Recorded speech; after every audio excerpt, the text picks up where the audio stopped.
You know, it's almost like your birthday with a package from China, so let's go.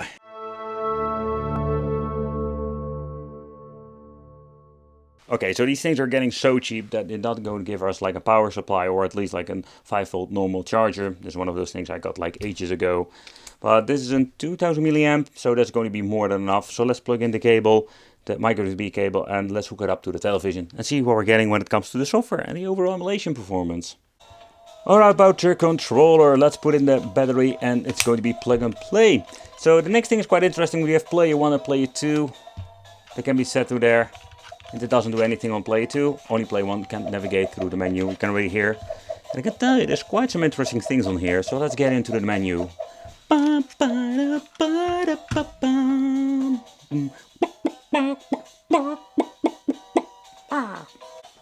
So for the people who see my videos, this is going to be the same situation like the SF2000, I think it's called, the handhelds, but do have like differences when it comes to overall performance. And the menu looks kind of nice, so we're having history, search, favorite, we can even ROM download. I'm guessing they're trying to say that we have the option to add ourselves the games here. And yeah, it's kind of weird, but pressing select will bring you back to the menu. We're having main, Game Boy Advance, Game Boy Color, Game Boy Classic, Mega Drive, Super Famicom, PC Engine. There's another thing you don't see very often. And then having the Famicom language over here. You can change it to English, Chinese, even Spanish. So, okay. Joystick configuration. So we can change out stuff if you want to with different systems. And let's see how the search will work. So let's say we're going to be searching for Sonic, of course. Oh, that sound. If you're going to put in a letter, that's absolutely horrible. I'm guessing I need to press this. Okay. That is nice. It doesn't really show what kind of platform it is, so you need to guess. For the picture you can figure out where it is or what and how. But yeah, the search function is quite fast, works quite nice. Step back every single time pressing select. History, let's check that. And of course the favorite list. So that's kind of cool. So you do have like a lot of options with this device, but let's get into the emulation. Let's see how that actually works out. So let's start off with some basic NES. Pressing the P button will give you the option to get yourself into the favorites, and this way you can just easily scroll only one time to your list and saying like, hey, we have a couple of games. So let's say going back, going to the favorite list, and here we will find the games that we wanted to check out. So let's start off with some NES and some Adventure Island. Another thing I'm curious about, pressing select to start, what happens now? Okay, so what is absolutely great, so we're having the scaling situation. Can make a quick save over here. Let's see how fast that will work. Very fast. Resume. It automatically go to the 4:3 aspect ratio.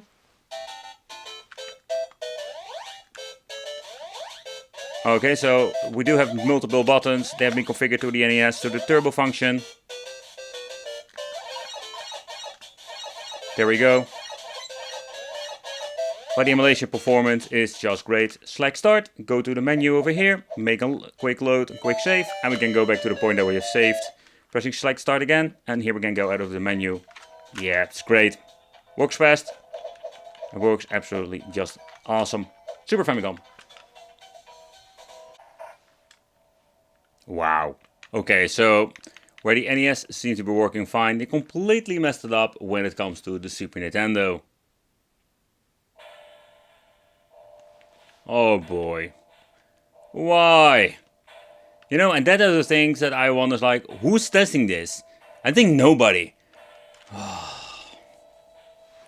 Such a really bummer about that. All of this freaking thing.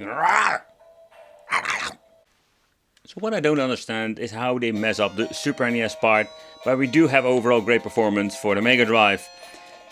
We did notice it with the handhelds too, with the same similarities and same problems, so if they're going to be making an updated version of the firmware, maybe we can also implement that on this device. Yeah, there are so many different ways to play now, so is it a big problem? Yes, because if they fix that issue, we should have like an absolutely overall great performance with all like different, let's say, platforms.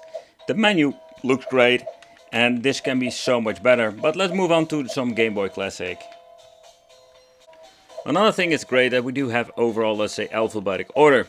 So yeah, that is something of a special situation because we didn't have this before with many of those, let's say, different, let's say, mini things that you can play all of your retro games with. The Game Boy Classic seems to be working fine too. And with the aspect ratio, that is so much better than the widescreen shenanigans. However, these games would benefit from having an HD filter over them.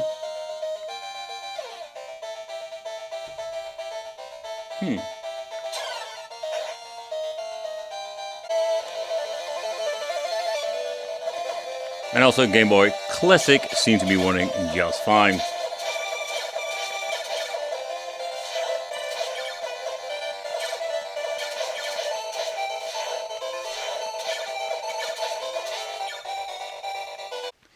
And Game Boy Advance also struggles.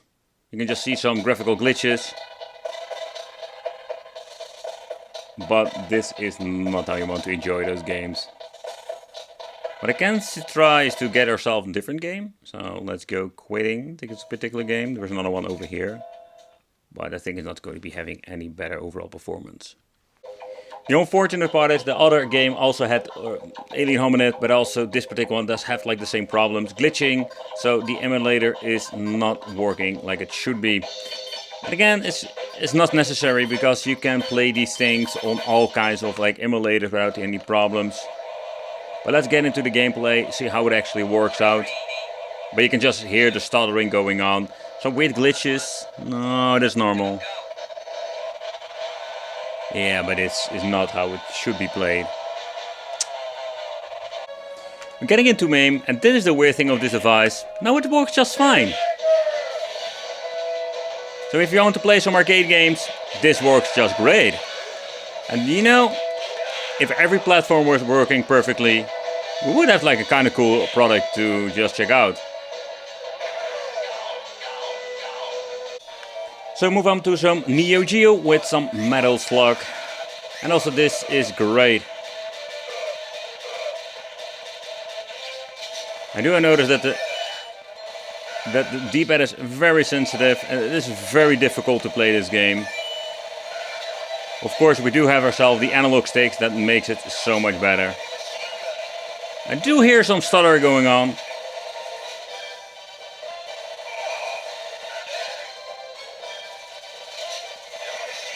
Let's play a little bit more.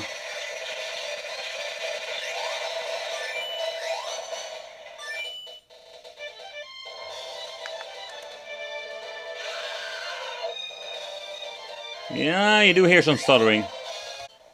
Okay, so for the final test, let's check out the controller if the D-pad do have the option to actually do some moves itself. Wow, where the D-pad feels so weird and cheap. It performs quite well.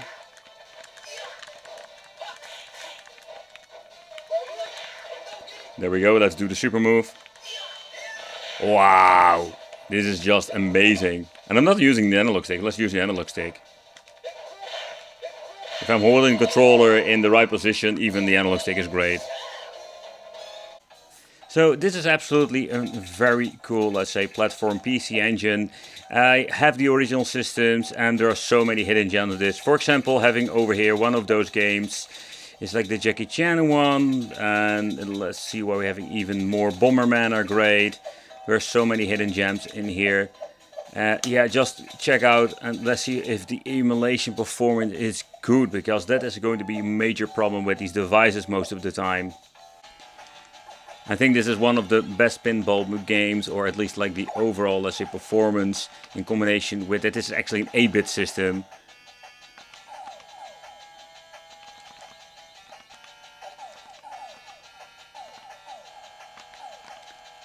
And the emulation performance is just great on this. To give you an idea which game it actually was, this is absolutely handy jam.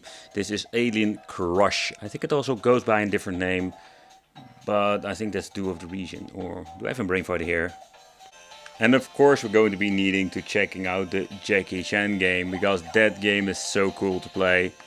It also has been ported to the NES version, but this one is so much more superior when it comes to, let's say, all of the additions. I think the first time I ever played it was on that Pandora game handheld. No, it was on one of those arcades. Yep, one of those arcades that I think I reviewed, and I've noticed this game. So cool. So the conclusion is very simple. What a hot mess this thing is. The SN Max or SN Plus, they have so much potential with these devices. But unfortunately, they just mess it up with a lot of emulators, don't work at all. But the controllers feel cheap, but they play actually quite good, especially when it comes to the D-pad. That was the biggest surprise of this video. Thank you all for watching, consider subscribing, hit that little bell, and it would be great to see you in the next video.